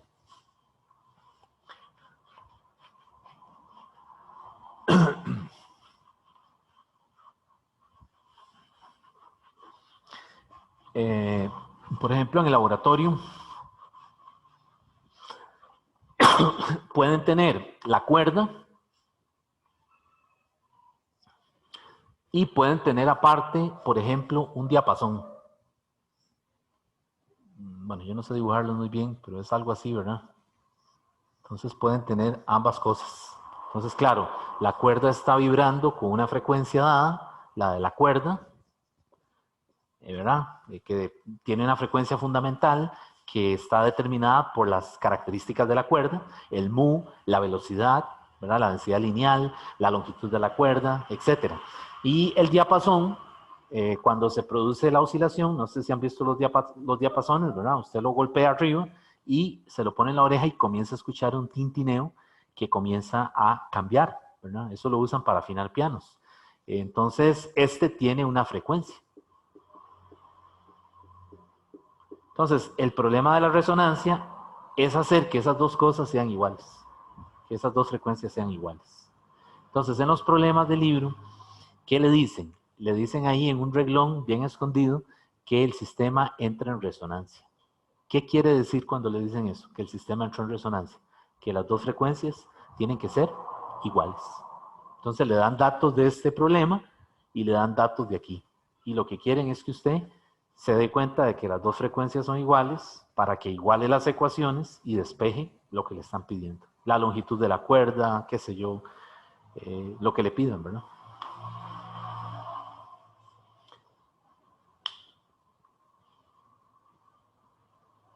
Entonces vean que en el caso del vibrador, el aparato este que les digo yo de laboratorio, donde está conectada la cuerda, vamos a ver, aquí está la polea, aquí está el bloque, el vibrador está por aquí. Aquí está el aparato que, esto aquí tiene como una especie de aguja y la aguja está haciendo un movimiento así, ¿verdad? Lo que pasa es que es tan rápido, o sea, esto se mueve tan rápido que este punto prácticamente se ve como que si estuviera fijo. No lo está, ¿verdad? Porque realmente vemos que se está moviendo. Pero la oscilación es tan rápida que podemos aproximar el extremo de este dispositivo, o sea, este punto, lo podemos aproximar como un nodo. Entonces también eso es importante a la hora de resolver algunos problemas que están ahí en el libro, ¿verdad? Hay unos hechos ahí que los explica muy bien y entonces toma en cuenta eso, ¿verdad? Que el extremo fijo del aparato que produce la vibración es aproximadamente un nodo, se comporta como un nodo.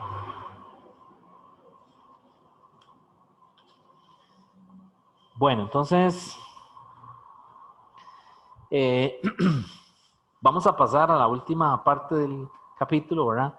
Que es esto mismo, modos normales, pero en columnas de aire.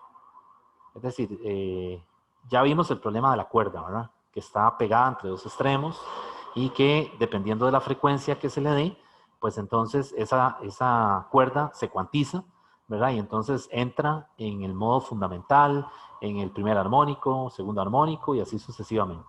Bueno, resulta que en columnas de aire o en tubos, ¿verdad? Como el tubo que vimos la semana pasada por donde se propaga una onda sonora, en esos tubos también se producen nodos y antinodos.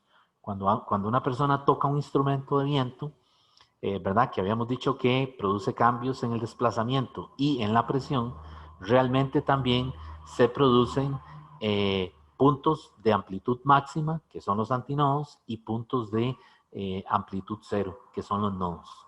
Entonces, lo que queremos ahora es combinar esas dos cosas. O sea, combinar la cuerda, el problema de la cuerda y el problema de un tubo que tiene aire. Entonces, son unas formulillas muy fáciles. Voy a ponerlas por aquí.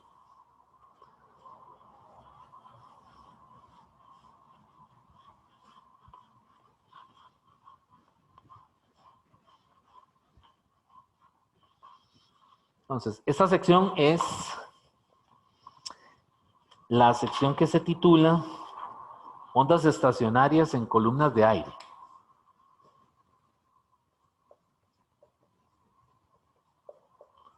Columnas de aire.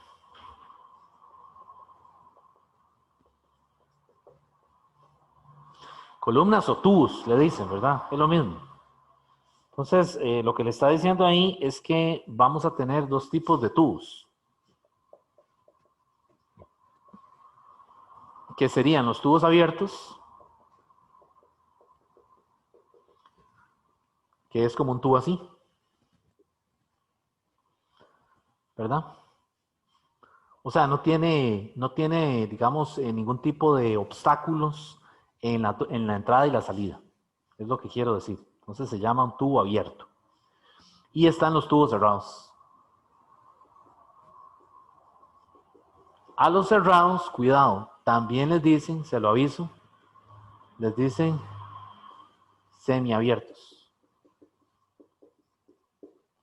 Entonces también pasa eso. En la redacción, en un problema, le dijeron, un tubo semiabierto, y la persona pensó que era un tubo abierto.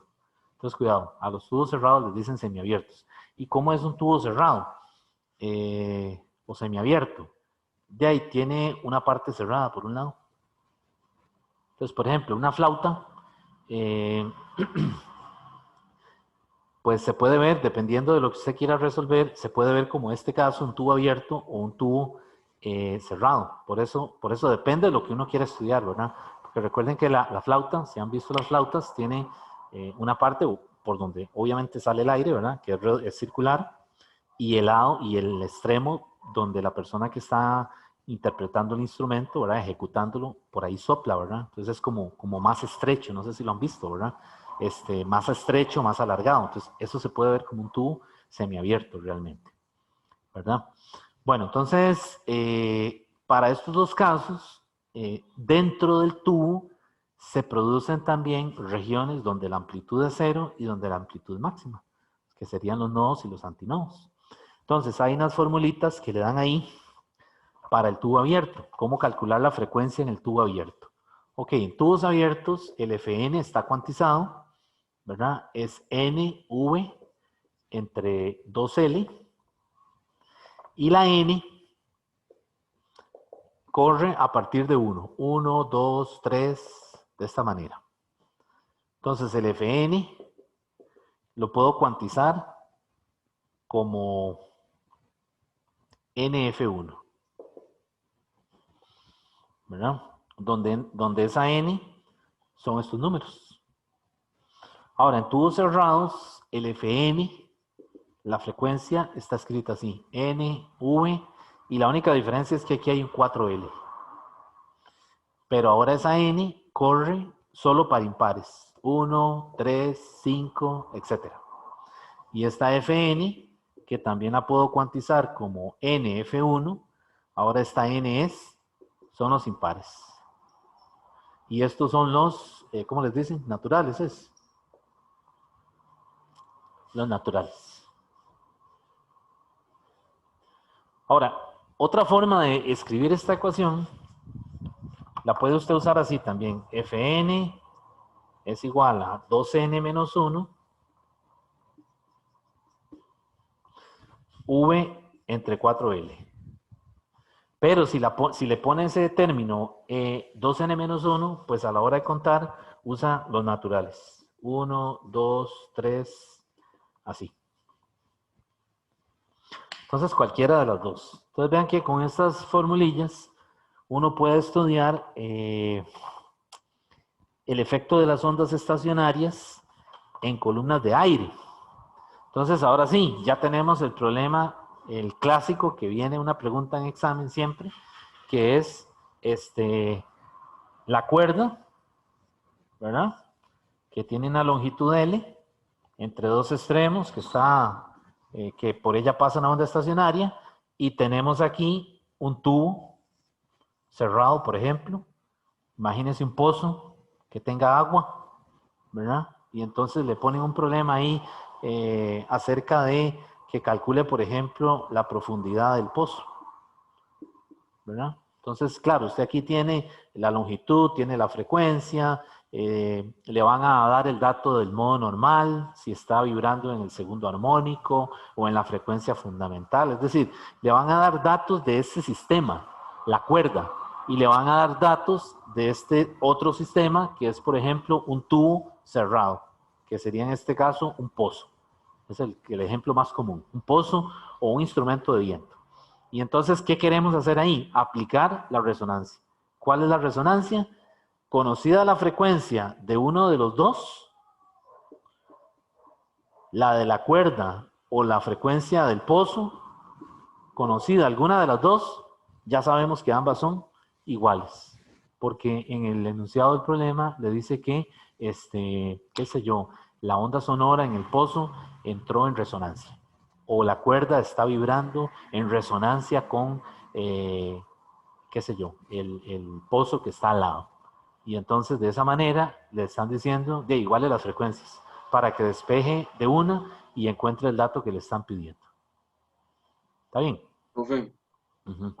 ¿se puede repetir eso último? Es que me llamaron para joder. Esto de la cuerda y el pozo.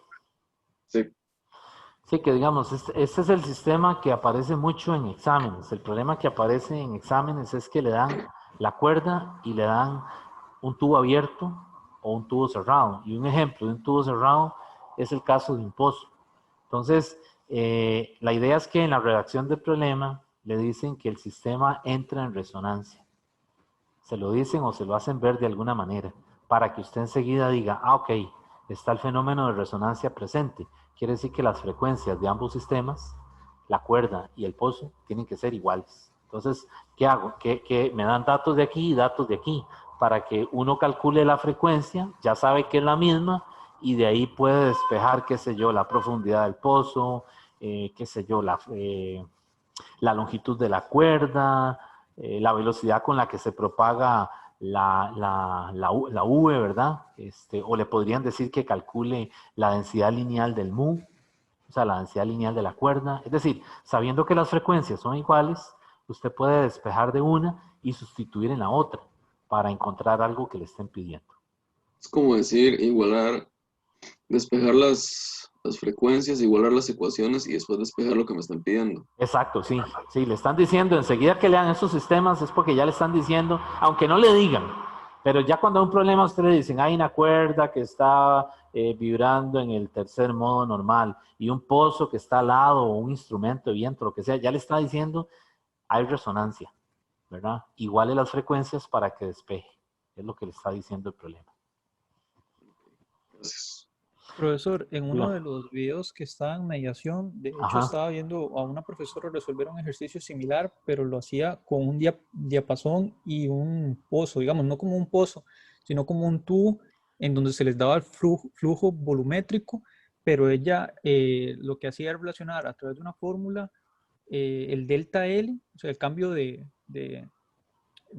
volumen, digamos, del pozo con la frecuencia como Ok. una fórmula que, digamos, sacaba de esto mismo que usted vio hasta al final, porque el tubo era cerrado.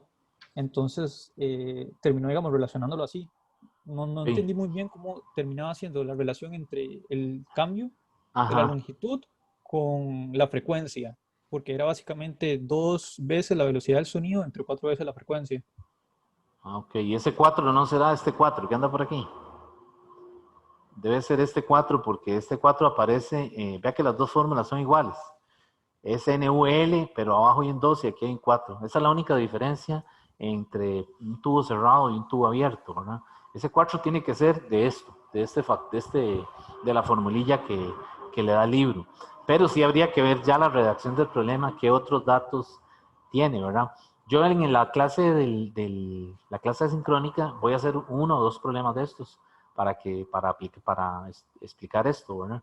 Y, es decir, para que no quede así guindando, porque aquí en este momento no tengo, quería hacer uno, pero resulta que no tengo uno en particular de este material aquí.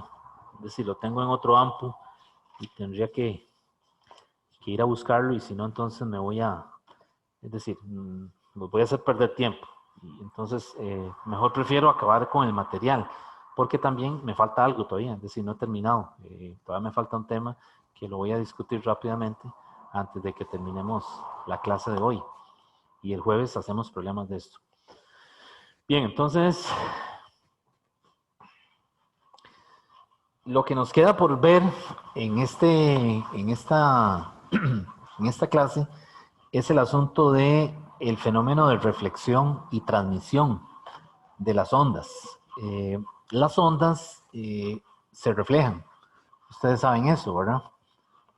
Por ejemplo, eh, cuando usted quiere sacar todo de un cuarto, ¿verdad? Qué sé yo, limpiarlo o se está pasando a otro cuarto y cuando ya sacó todo, la cama, el closet, todo, que quedó el cuarto vacío, ¿qué hace uno? Cuando uno habla, ¿qué se escucha? El eco, ¿verdad? Porque ya usted sacó todo y realmente lo que está experimentando es el fenómeno de reflexión. Cuando usted habla, la onda, la perturbación sale, ¿verdad? Longitudinal, va directo a una pared y lo que hace es que rebota. Cuando rebota, decimos en ondas que se refleja. Y lo que escuchamos es el eco, ¿verdad? Un retumbo, cuando usted habla en ese cuarto que está vacío. Ahora, cuando el cuarto está con todas las cosas, la cama, el closet, los cuadros, todo, pues ese efecto no se percibe tan fácilmente porque hay fenómenos de disipación. Entonces, la onda, cuando usted habla, la onda lo que hace es que se disipa a través de todos los medios, de todo lo que hay ahí, ¿verdad? Por eso es que la gente que diseña edificios, los arquitectos, ¿verdad? Les interesa mucho el asunto de las ondas, ¿verdad? Para crear, digamos, la acústica idónea en ese sitio, ¿verdad? Entonces, no es solamente que voy a hacer un techo porque se ve muy bonito, sino es que también tiene que jugar también con la parte de la propagación de las ondas en ese espacio que va a diseñar, ¿verdad? Pues esto tiene aplicaciones muy interesantes, ¿verdad? Para otros profesionales, ¿verdad? Como los ingenieros, los arquitectos. Bueno, entonces, lo que les quería contar es el asunto de la reflexión y la transmisión de las ondas.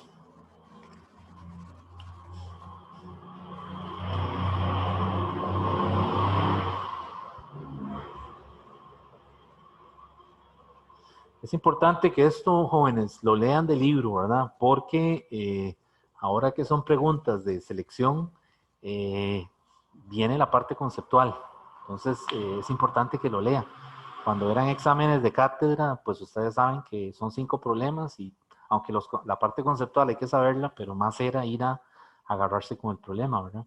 Pero aquí puede venir una pregunta de esto, ¿verdad? Entonces es importante que usted lo lea para que por si viene una preguntilla que no lo agarren descuidado, ¿verdad? Entonces vean que ya sabemos que las ondas viajan a través de un medio uniforme, ¿verdad? Entonces si yo tengo una cuerda que lleva una perturbación a una pared, hay 2 posibilidades. Una posibilidad es que este punto aquí esté fijo y la otra es que esté móvil.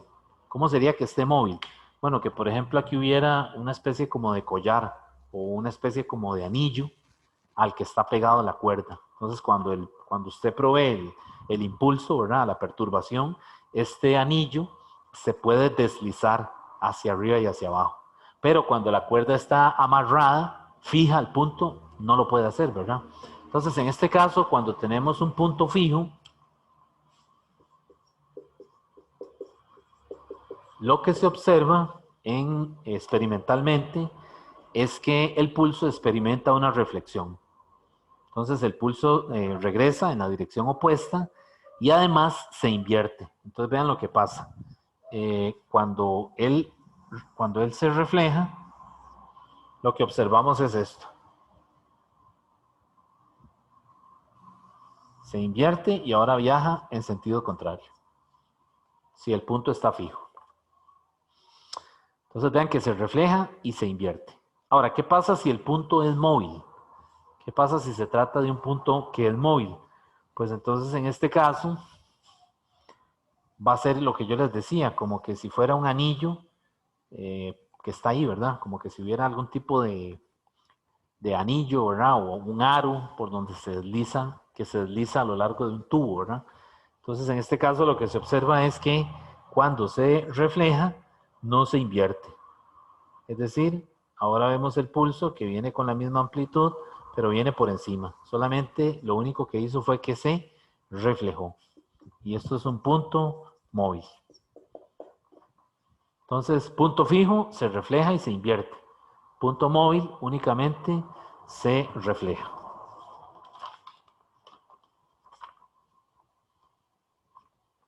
Ok. Ahora, la otra cosa es que en estos problemas también le pueden poner una situación intermedia. Es decir, le podrían poner 2 cuerdas. Una cuerda que tenga un mu y otra cuerda que tenga otro mu y que estén pegadas. Entonces, en la interfaz, digamos, en la pega de esas cuerdas, tiene que haber continuidad. Y en física, cuando hablamos de continuidad en un pulso, es que la frecuencia tiene que ser igual, ¿verdad? Para que la propagación pase por esa unión de esas 2 cuerdas, ¿verdad? Entonces, ese es el otro caso, digamos, punto móvil, punto fijo, y el caso intermedio de cuerdas que tienen diferente densidad lineal de masa. Entonces, pues tenemos el caso de una cuerda que lleva un pulso y va hacia una cuerda que es más densa, o sea, más gruesita. Entonces, este es el medio 1 y este es el medio 2. Entonces, aquí el mu2 es mayor que el mu1, ¿verdad? Es decir, la cuerda por donde va, la unión es esta, ¿verdad? La interfase es esta. Por ahí tiene que pasar la perturbación, ¿verdad? Entonces, cuando ocurre eso, pues lo que vemos es que una parte se transmite y otra se invierte y se refleja. Entonces, en la cuerda menos densa se invierte y se mueve en dirección contraria. Y en la cuerda más gruesita, una parte se transmite.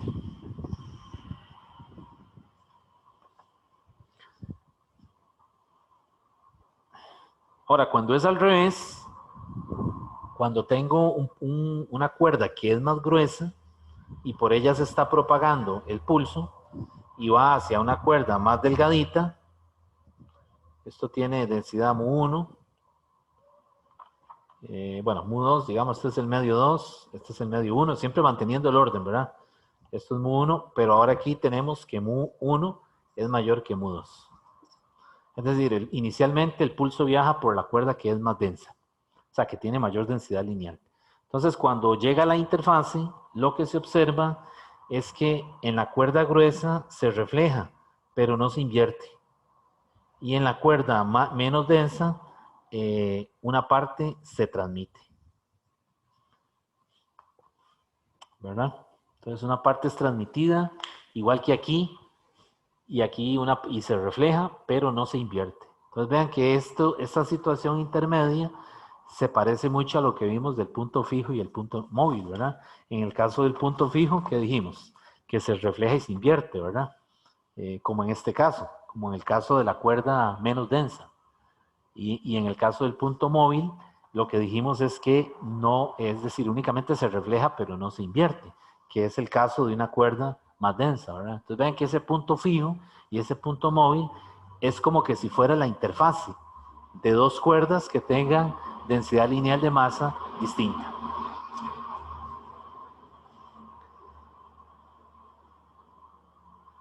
Ok, entonces, ¿esta parte para qué sirve, jóvenes?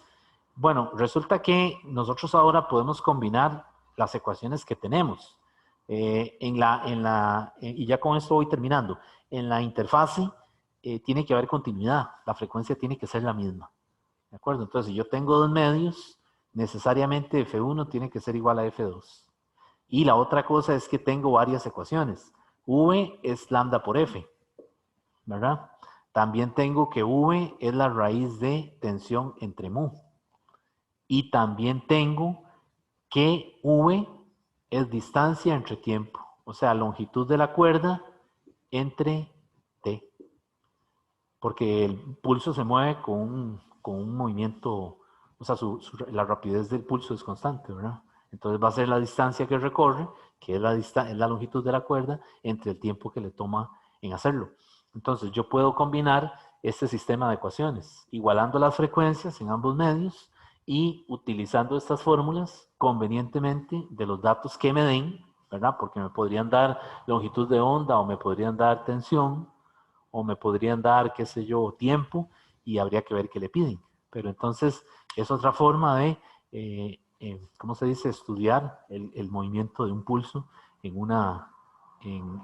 dos cuerdas, ¿verdad? En dos cuerdas que tienen densidad lineal de masa distinta. Bueno, entonces, jóvenes, hasta aquí sería el material de este capítulo. Nos falta resolver problemas que espero tenérselos para el jueves. En esta clase que vamos a hacer el jueves voy a resolver problemas de la parte de nivel de intensidad que en la clase pasada no pude hacer en la clase que puse hoy.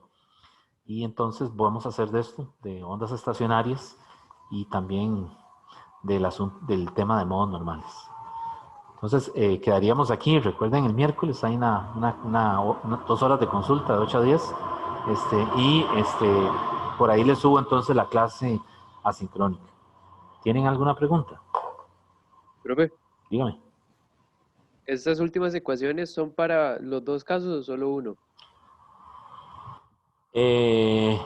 Usted dice para estos 2 casos. Sí. Sí, son para los 2 casos. O sea, funcionan si lo que se mueve primero es la cuerda más densa o lo que se mueve primero es la menos densa. O sea, lo que se necesita es un medio que tenga 2 cuerdas de diferente densidad lineal de masa y ver qué datos le dan para entonces jugar con estas ecuaciones. Ok, gracias. Bueno, con gusto. Profe, Bueno, joven, dígame. perdón, con lo del quiz, Sí, eso son 2 horas de tiempo, ¿verdad? No, hora y media, perdón, hora y de media. tiempo. Sí. ¿Pero son fijas o hay un plazo en el que uno puede entrar Y ahí a hacer? lo que entendí es que van a dar una ventana de 7 a 12, de 7 de la noche a 12. Y entonces usted puede entrar, pues no tiene que ser a las 7, pero si va a entrar a las 11:15, pues ya no va a tener todo el tiempo, no va a tener la hora y media, ¿verdad? Sí. Bueno, es el jueves, ¿verdad? Según entiendo, sí, el jueves 3, que estamos hoy es 31. Martes 1, miércoles 2, jueves 3. El 3, entiendo que a las 7 de la noche abren la prueba, ¿verdad? La habilitan y entonces, pues ya usted tiene 1 hora y 30 minutos para atacarla, ¿verdad? Recuerden que el banco es grande, ¿verdad? Se ha ido ampliando. Así que es muy poco probable que las preguntas, es decir, va a ser muy poco probable que sean las mismas, es lo que quiero decir, ¿verdad? Porque el banco lo hemos ido ampliando de tal manera de que no van a aparecer las mismas preguntas. Profe, una pregunta. Dígame. En la parte de interferencias, entonces una interferencia destructiva sería cuando digamos que el sonido se difumina o no, o sea, o se pierde. ¿Es así? Sí, interferencia destructiva es cuando, por ejemplo, digamos, hay ruido, ¿verdad? Entonces, eh, tiene que usar el concepto de los ángulos, ¿verdad? La constructiva es con 0 grados y la destructiva es con 180, ¿verdad? Pero entonces, en el caso de ondas coherentes de sonido, se habla de mínimos y máximos. Entonces, cuando usted escucha ahí, hay un problema que le resuelven en la página 456, les dije, ¿verdad? Está en la página 455, de la 455 a la 456. Ellos hablan de máximos y mínimos, ¿verdad? Entonces, un máximo es cuando usted percibe, o sea, puede distinguir el sonido. Y un mínimo es cuando hay interferencia destructiva. Es decir, que lo que escucha es ruido o simplemente no escucha nada. Ok, entonces una interferencia constructiva sería un máximo, Sí, correcto. la otra sería un mínimo. Correcto. Entonces, esa parte de ondas coherentes, viera que lo explican en el libro, lo explican con el ejemplo ese que les estoy diciendo. Es un ejemplo que está hecho ahí de unos altavoces. Entonces, lo que pueden hacer es ir a ver el ejemplo, ¿verdad? Que está hecho y le preguntan, precisamente le hablan con eso, ¿verdad? Con el asunto de un máximo o de un mínimo. Está bien, profe, gracias. Bueno, con gusto. Bueno, ¿hay alguna otra pregunta? ¿Está claro? Bueno, jóvenes, entonces quedaríamos aquí y entonces nos vemos la próxima semana, si Dios lo permite. Yo creo que la otra semana ya comenzamos con ¿qué? ¿Seguimos con ondas? No. Yo creo que la otra semana, si no me equivoco, pasamos a termo, ¿verdad? Ya la otra semana comenzamos con termo, ¿verdad? El capítulo de temperatura. Bueno, hasta luego y que pasen una linda tarde. Gracias, profe. Bueno, con mucho gusto.